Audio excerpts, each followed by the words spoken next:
Hey guys, నేను మీ coding with curiosity. ఎలా ఉన్నారు? I think you all are good. So today is the first day in our C language. So మనం ఇప్పుడు C language introduction గురించి తెలుసుకుందాం. C language intro. అసలు C language కనిపెట్టింది ఎవడు?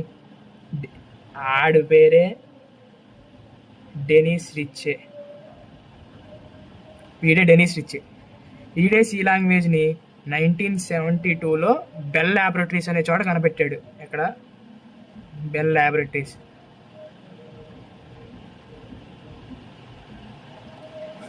డెనిస్ రిచ్చే అనేవాడు బెల్ ల్యాబొరేటరీస్లో 1972లో ఈ కోడింగ్ లాంగ్వేజ్ అనేది కనిపెట్టాడు. అది సి లాంగ్వేజ్.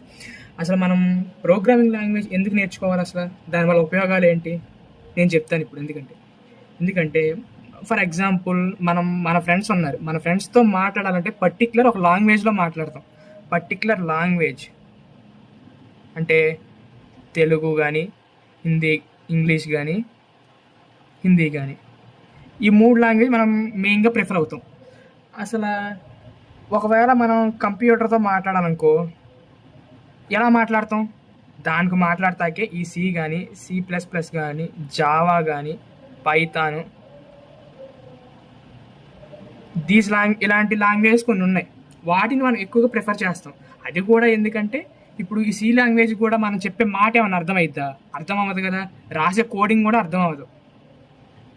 మనం నేర్చుకునే సి లాంగ్వేజ్ కదా, ఈ కోడ్ని మనం రాసామనుకో కంప్యూటర్లో, ఈ కోడ్ అనేది కంప్యూటర్కి ఎలా అర్థమైంది? ఇది కూడా సేమ్ మనం మాట్లాడుకునే ఇంగ్లీష్ లాంగ్వేజ్ లానే ఉంటుంది.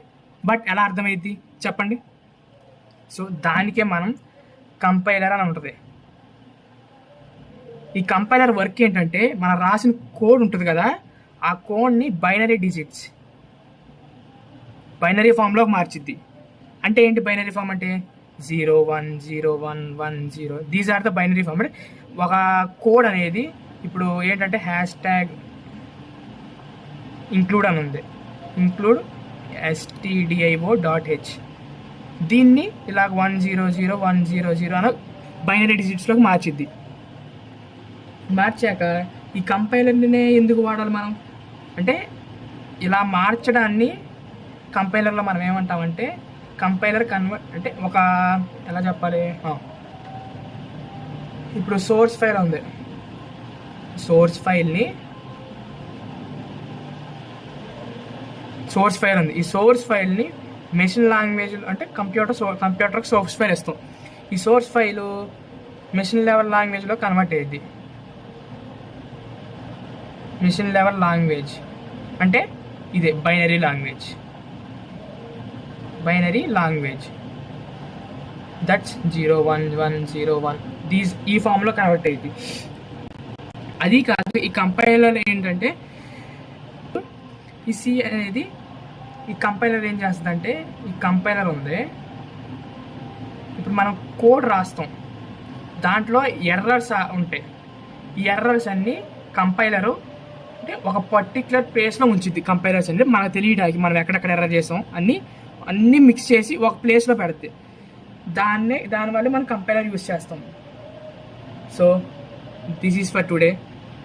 నెక్స్ట్ వీడియోలో మనం చెప్పుకోబోయేది ఏంటంటే, మనం సి ప్రోగ్రామింగ్లో స్ట్రక్చర్స్ ఉంటుంది. అంటే మనం ఒక పర్టికులర్ రాయాలంటే, ఒక పర్టికులర్ సంథింగ్ కోడ్ రాయాలంటే ఆ కోడ్కి పర్టికులర్ స్ట్రక్చర్స్ అని ఉంటుంది. ఆ స్ట్రక్చర్స్ అనేవి మనం నెక్స్ట్ క్లాస్లో నేర్చుకోబోతున్నాం.